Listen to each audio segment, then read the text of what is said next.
Lisa Ellen Downs, owner of Ellen's Bridal in Wabash, Indiana, Season 1 of Small Business Revolution. I can't believe it was nearly a year ago we all gathered in Phoenix, Arizona for Deluxe Exchange 2020. I remember getting on the plane as I flew home from Deluxe Exchange, and I saw a woman in the front seat of the plane with a mask on. And I thought to myself, I don't think the pandemic is going to be that big of a deal. I think she's overreacting. And boy, was I wrong. And following that, the challenges came.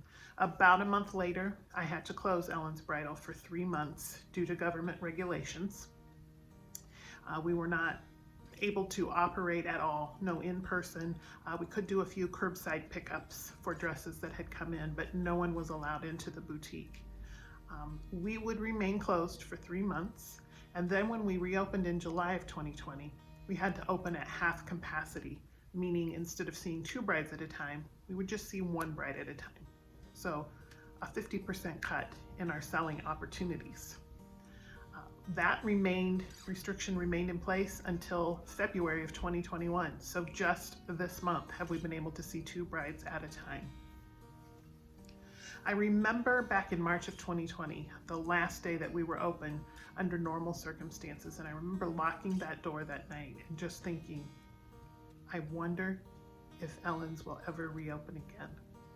And it was just crushing. I just felt like my dreams might be dying. I had a heavy weight. I had the responsibility of employees that I was concerned providing for their paychecks. I had brides who were waiting on dresses for themselves, for their wedding parties, for weddings that were coming up. And I had worked so hard to get Ellen's where it was in March of 2020. And the locking of that door that night just put a heavy burden on my heart. Now I know that there is not a single industry that has not been touched by the pandemic, but it feels as though the bridal industry was touched especially hard. Imagine having to tell a bride who has dreamed about her wedding since she was a little girl. Imagine having to tell her that she can't have the wedding of her dreams, or she can have a wedding, but only with her immediate family, or that she has to take her guest list of 250 down to just 25, or maybe that everyone who's there has to wear a mask, and that due to the pandemic, we are experiencing shipping delays, so your dress just might not arrive in time. Having 2 people in my family who are considered high risk for COVID and COVID complications, I was then faced in July with the decision of, do I remain closed and protect my family, or do I open and save my business? And it was a difficult decision, but we did decide to reopen. I'll take you back to after I closed the doors in March of 2020. After about 24 hours of shock, then I decided I can't just sit here. I have to do something to save Ellen's. And I just started reading and researching everything I can. And I applied for every loan and every grant that I could possibly find information on. And I was blessed to be awarded several grants and 3 loans. 2 of those loans I have already paid back, never had to touch them. That was great. We also had to come up with a new business plan. Ellen specializes in one-on-one attention, that personal touch. We are an industry built on hugs and relationships, and you certainly can't do that during a pandemic.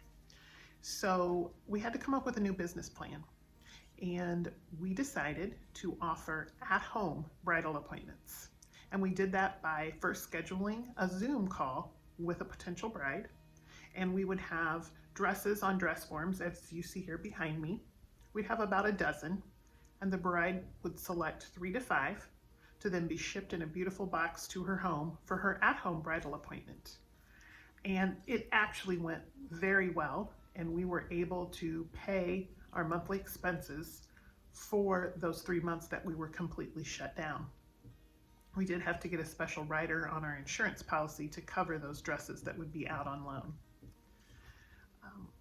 So I don't think I would have had the confidence to explore new business plans or to search for grants and loans if I had not had the partnership with Deluxe or the experience of Small Business Revolution. To have someone come in from the outside and say, hey, we think your business, Ellen's Bridal, has potential. And if we can infuse training, marketing products, packaging, website design, and facility upgrades, if we can infuse that in here and also give you some business consultation with business experts, we think you've got what it takes to make a business. And I think that confidence instilled in me by Small Business Revolution made me stand up last March and say, I'm not going to let Ellen's Bridal just go away in a pandemic. I'm going to work, I'm going to figure it out, and I'm going to save it. The Deluxe experience through Small Business Revolution continues today. I continue to make multiple connections when people stumble upon the series on Hulu. We reach out, they reach out to us, and we are able to share our experience, what has worked for us, maybe what didn't work, and there's a lot of networking that goes on. Also, when Amanda Brinkman and Robert Herjavec were here doing my business consultation, they planted a seed that Wabash is a beautiful location for destination wedding. Also destination, all the other celebrations that go along with a wedding, a bachelor party, bachelorette party, engagement party, bridal showers. And I'm happy to report that the challenges of 2020 and having to find new business models prompted us to bring that seed to fruition, and Wed Wabash has been born and was launched February 1st.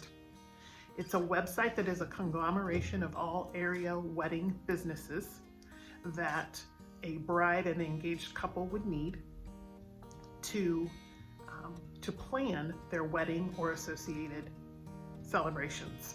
So it's a networking, it's a partnership of the many businesses in Wabash, and it's just the shot in the arm that we all need to recover from 2020 and to grow.